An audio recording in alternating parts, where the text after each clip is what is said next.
Hello, it's Thursday for you guys, but still Tuesday for me. I'm doing this on Tuesday night, and this is going to be your reader's response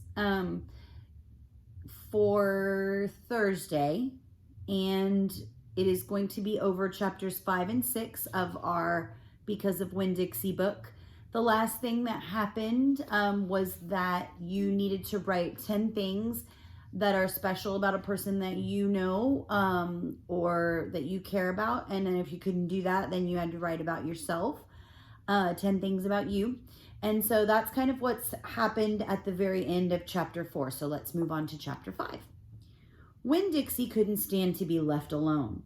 We found that out real quick. If me and the preacher went off and left him by himself in the trailer, he pulled all the cushions off the couch and all the toilet paper off the roll.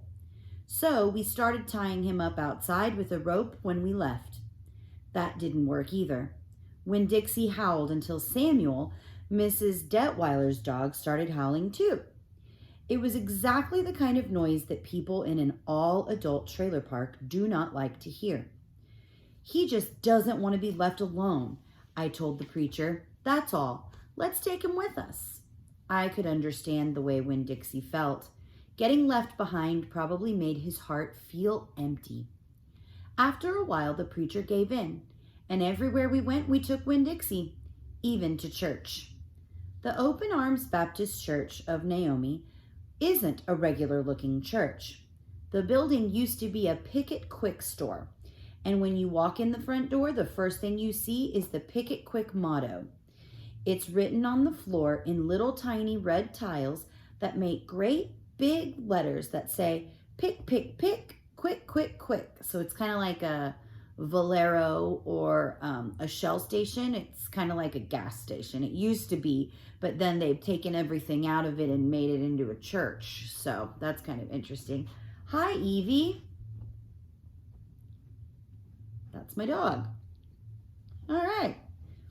The preacher tried painting over those tiles, but the letters won't stay covered up. And so the preacher has just given up and let him be. Or let them be. The other thing about the Open Arms that is different from other churches is there aren't any pews. People bring in their own fold-up chairs and lawn chairs, and so sometimes it looks more like the congregation is watching a parade or sitting at a barbecue instead of being at church. It's kind of a strange church, and I thought Winn Dixie would fit right in. But the first time we brought Winn Dixie to the Open Arms, the preacher tied him outside the front door. Why did we bring him all the way here just to tie him up? I asked the preacher. Because dogs don't belong in church, Opal, the preacher said. That's why. He tied Winn Dixie up to a tree and said how there was lots of shade for him and that it ought to work out real good. Well, it didn't. The service started, and there was some singing and some sharing and some praying. And then the preacher started preaching. And he wasn't but 2 or 3 words into the sermon when there was a terrible howl coming from outside. The preacher tried to ignore it.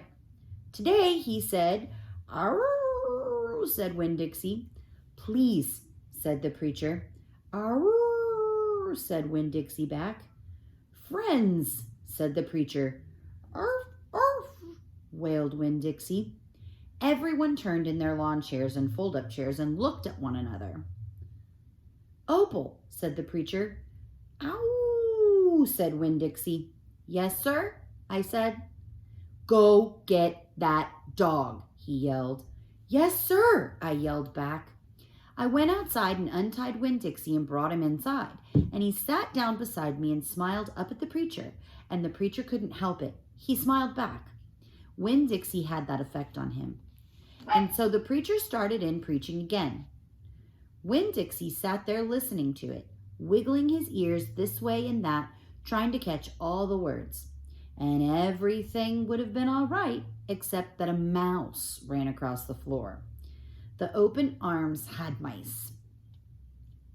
They were there from when it was a Picket Quick, and there were lots of good things to eat in the building.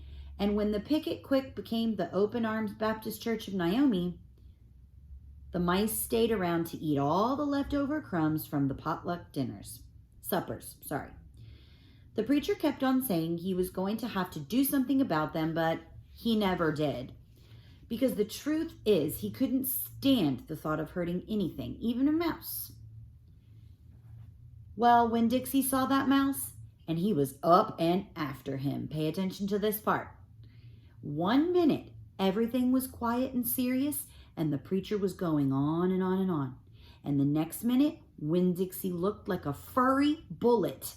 Okay? So you know how Winn-Dixie could look if he's a furry bullet. He's going fast, shooting across the building, chasing that mouse.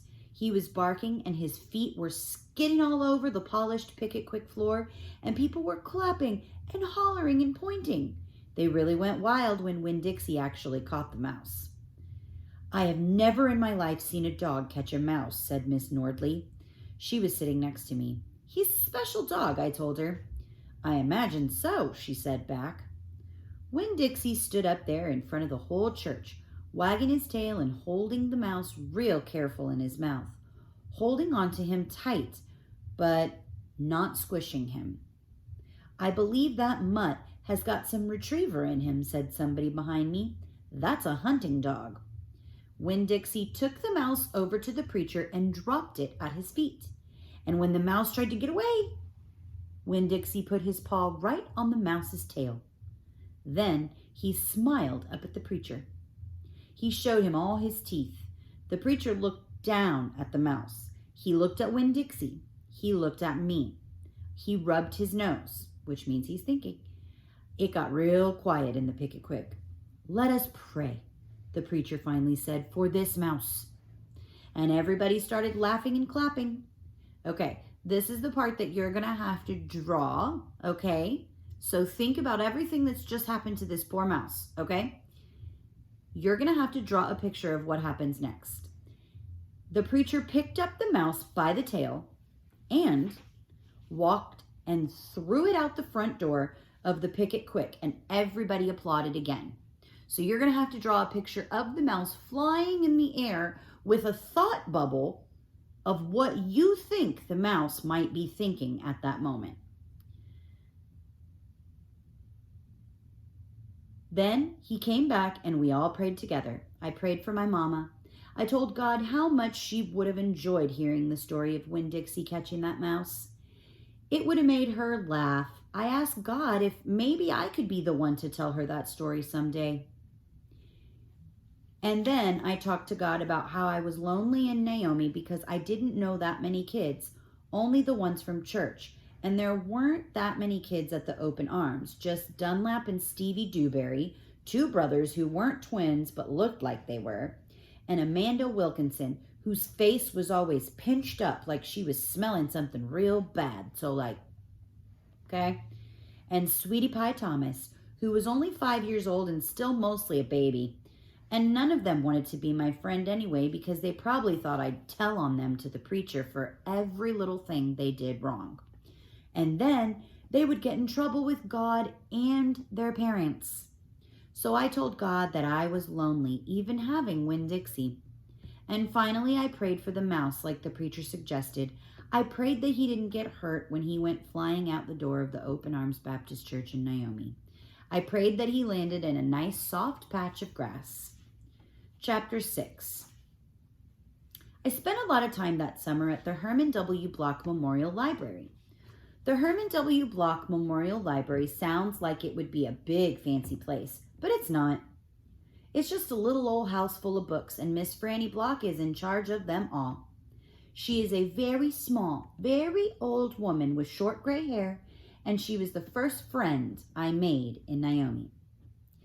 It all started with Winn-Dixie not liking it when I went into the library because he couldn't go inside too. But I showed him how he could stand up on his hind legs and look in the window and see me in there selecting my books, and he was okay, as long as he could see me.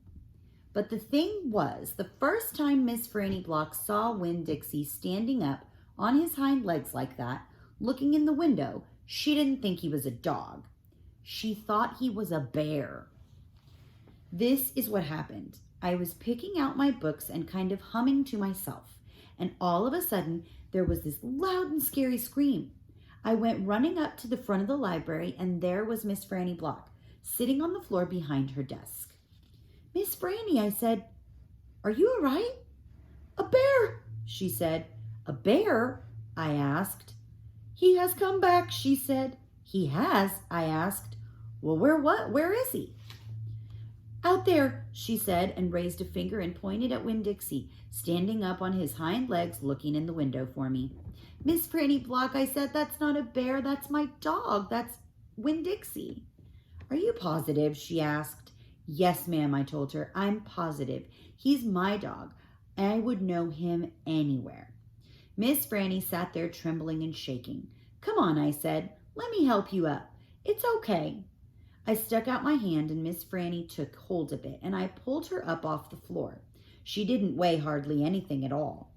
Once she was standing on her feet, she started acting all embarrassed, saying how I must think she was a silly old lady, mistaking a dog for a bear, but that she had a bad experience with a bear coming into the Herman W. Block Memorial Library a long time ago, and she never had quite gotten over it. "When did that happen?" I asked her. "Well," said Miss Franny, "it is a very long story." "That's okay," I told her. "I am like my mama in that I like to be told stories. But before you start telling it, can Winn Dixie come in and listen too? He gets lonely without me." "Well, I don't know," said Miss Franny. "Dogs are not allowed in the Herman W. Block Memorial Library." He'll be good," I told her. "He's a dog who goes to church." And before she could say yes or no, I went inside and got Winn Dixie, and he came in and laid down with a humph and a sigh right at Miss Franny's feet. She looked down at him and said, "He most certainly is a large dog." "Yes, ma'am," I told her. "He has a large heart, too." So there's your second question for today is, what does she mean by saying that Winn Dixie has a large heart? So think about that. What do you think it means? "Well," Miss Franny said, she bent over and gave Winn Dixie a pat on the head, and Winn Dixie wagged his tail back and forth and snuffled his nose on her little old lady feet. "Let me get a chair and sit down so I can tell this story properly." Okay, so that is all for today. Basically answer those two questions. One of them is that you're drawing a mental image of the mouse flying in the air, and you're doing a little thought bubble of what the mouse is thinking. And then the second one is, what does Opal mean when she says that Winn Dixie has a big heart? That's actually figurative language. It means something different than what would literally mean. So it doesn't literally mean that he has a very huge actual heart. What does it mean?